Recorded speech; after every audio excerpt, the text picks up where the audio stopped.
Today's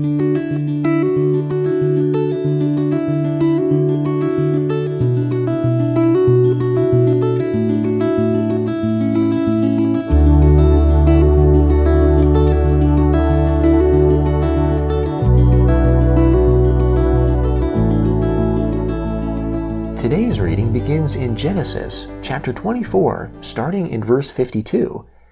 When Abraham's servant heard their words, he bowed himself down to the earth to the Lord. The servant brought out jewels of silver and jewels of gold and clothing and gave them to Rebekah. He also gave precious things to her brother and her mother.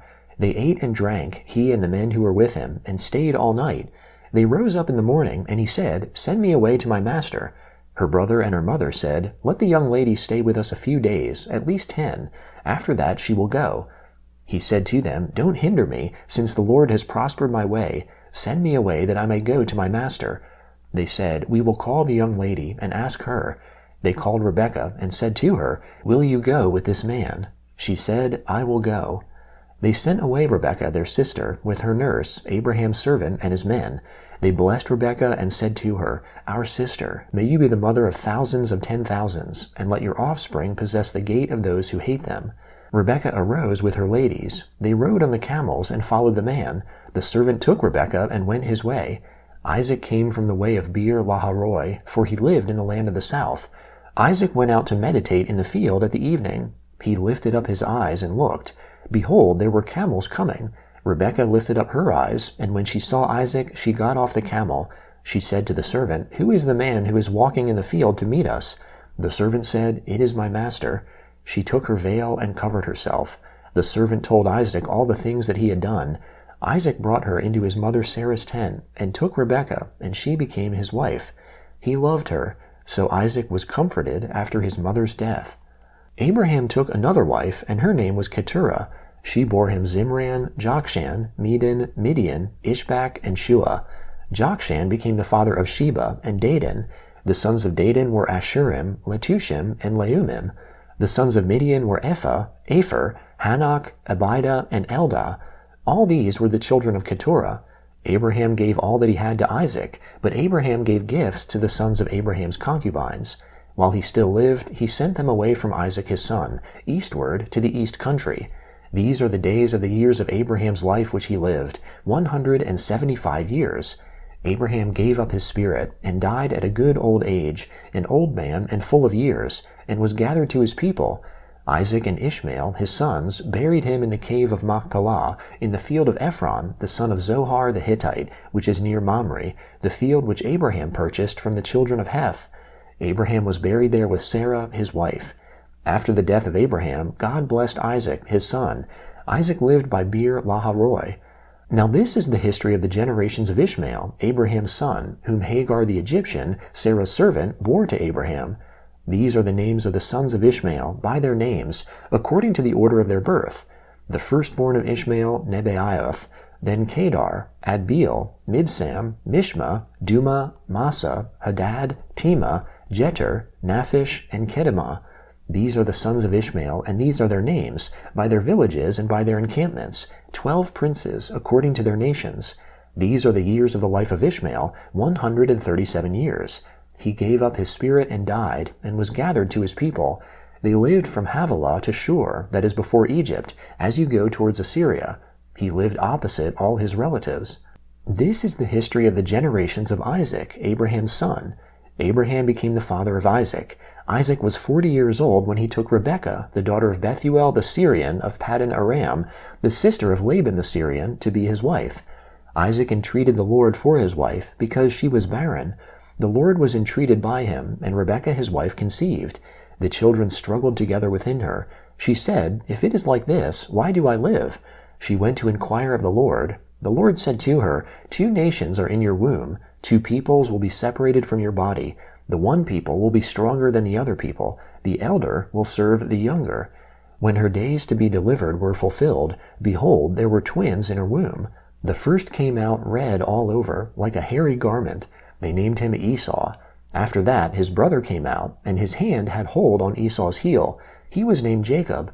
Isaac was 60 years old when she bore them. The boys grew. Esau was a skillful hunter, a man of the field. Jacob was a quiet man, living in tents. Now Isaac loved Esau because he ate his venison. Rebekah loved Jacob. Jacob boiled stew. Esau came in from the field, and he was famished. Esau said to Jacob, "Please feed me with some of that red stew, for I am famished." Therefore his name was called Edom. Jacob said, "First, sell me your birthright." Esau said, "Behold, I am about to die. What good is the birthright to me?" Jacob said, "Swear to me first." He swore to him. He sold his birthright to Jacob.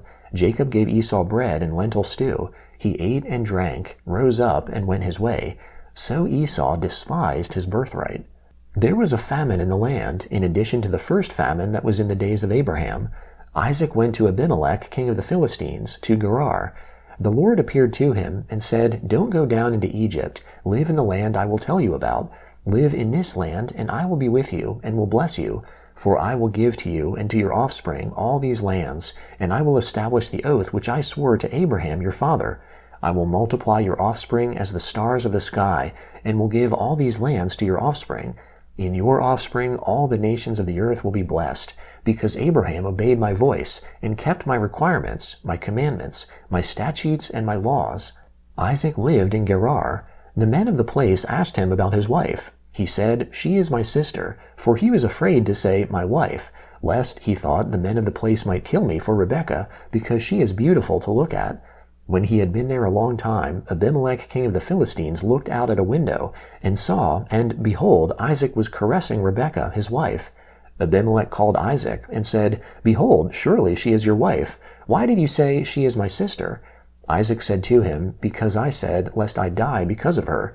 Abimelech said, "What is this you have done to us? One of the people might easily have lain with your wife, and you would have brought guilt on us."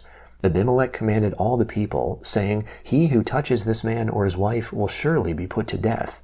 Isaac sowed in that land, and reaped in the same year 100 times what he planted. The Lord blessed him. The man grew great, and grew more and more until he became very great. He had possessions of flocks, possessions of herds, and a great household. The Philistines envied him. Now all the wells which his father's servants had dug in the days of Abraham his father, the Philistines had stopped, and filled with earth. Abimelech said to Isaac, "Go away from us, for you are much mightier than we." The Gospel of Matthew, chapter 8, starting in verse 18. Now when Jesus saw great multitudes around him, he gave the order to depart to the other side. A scribe came and said to him, "Teacher, I will follow you wherever you go." Jesus said to him, "The foxes have holes, and the birds of the sky have nests, but the Son of Man has nowhere to lay his head." Another of his disciples said to him, "Lord, allow me first to go and bury my father." But Jesus said to him, "Follow me, and leave the dead to bury their own dead." When he got into a boat, his disciples followed him. Behold, a violent storm came up on the sea, so much that the boat was covered with the waves, but he was asleep. The disciples came to him and woke him up, saying, "Save us, Lord, we are dying." He said to them, "Why are you fearful, O you of little faith?" Then he got up, rebuked the wind and the sea, and there was a great calm. The men marveled, saying, "What kind of man is this, that even the wind and the sea obey him?" When he came to the other side, to the country of the Gergesenes, 2 people possessed by demons met him there, coming out of the tombs, exceedingly fierce, so that nobody could pass that way. Behold, they cried out, saying, "What do we have to do with you, Jesus, Son of God? Have you come here to torment us before the time?" Now there was a herd of many pigs feeding far away from them. The demons begged him, saying, "If you cast us out, permit us to go away into the herd of pigs." He said to them, "Go." They came out and went into the herd of pigs, and behold, the whole herd of pigs rushed down the cliff into the sea, and died in the water.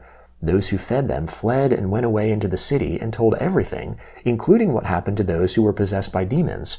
Behold, all the city came out to meet Jesus. When they saw him, they begged that he would depart from their borders. Psalm 10, beginning in verse 1. Why do you stand far off, Lord? Why do you hide yourself in times of trouble? In arrogance the wicked hunt down the weak. They are caught in the schemes that they devise. For the wicked boasts of his heart's cravings. He blesses the greedy and condemns the Lord. The wicked, in the pride of his face, has no room in his thoughts for God. His ways are prosperous at all times. He is arrogant, and your laws are far from his sight. As for all his adversaries, he sneers at them. He says in his heart, I shall not be shaken. For generations I shall have no trouble. His mouth is full of cursing, deceit, and oppression. Under his tongue is mischief and iniquity. He lies in wait near the villages. From ambushes he murders the innocent. His eyes are secretly set against the helpless. He lurks in secret as a lion in his ambush. He lies in wait to catch the helpless. He catches the helpless when he draws him in his net. The helpless are crushed. They collapse. They fall under his strength. He says in his heart, God has forgotten. He hides his face. He will never see it. Arise, Lord. God, lift up your hand. Don't forget the helpless. Why does the wicked person condemn God and say in his heart, God won't call me into account? But you do see trouble and grief. You consider it to take it into your hand. You help the victim and the fatherless. Break the arm of the wicked. As for the evil man, seek out his wickedness until you find none. Proverbs chapter 3, beginning in verse 7. Don't be wise in your own eyes. Fear the Lord and depart from evil. It will be health to your body and nourishment to your bones.